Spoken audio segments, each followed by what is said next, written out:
President Harris, thank you. President Trump, on that point, I want to get your response. Well, I would like to respond. Let me just ask, though, why did you try to kill that bill, and successfully so, that would have put thousands of additional agents and officers on the border? First, let me respond as to the rallies.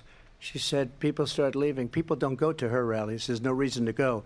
And the people that do go, she's bussing them in and paying them to be there, and then showing them in a different light. So she can't talk about that. People don't leave my rallies. We have the biggest rallies, the most incredible rallies in the history of politics. That's because people want to take their country back. Our country is being lost. We're a failing nation.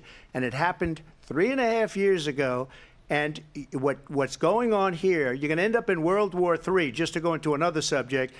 What they have done to our country by allowing these millions and millions of people to come into our country, and look at what's happening to the towns all over the United States. And a lot of towns don't want to talk. It's not going to be Aurora or Springfield. A lot of towns don't want to talk about it because they're so embarrassed by it.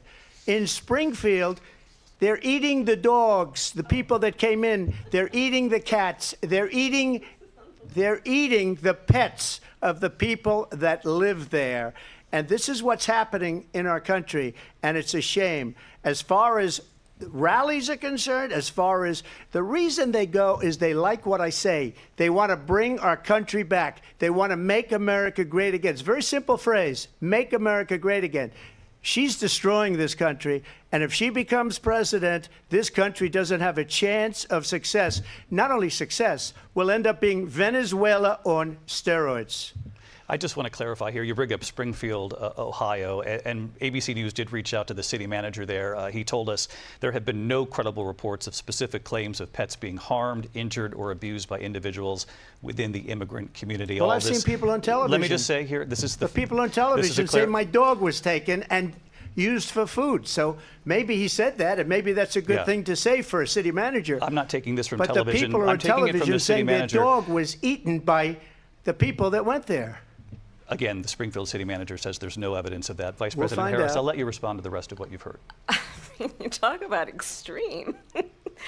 You know, this is, I think, one of the reasons why in this election I actually have the endorsement of 200 Republicans who have formally worked with President Bush, Mitt Romney, and John McCain, including the endorsement of former Vice President Dick Cheney and Congress member Liz Cheney.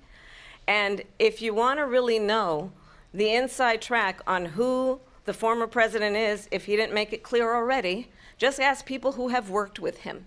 His former chief of staff, a 4-star general, has said he has contempt for the Constitution of the United States. His former national security advisor has said he is dangerous and unfit. His former Secretary of Defense has said the nation, the Republic, would never survive another Trump term. And when we listen to this kind of rhetoric, when the issues that affect the American people are not being addressed, I think the choice is clear in this election. President Trump, I'll give you a quick minute to respond.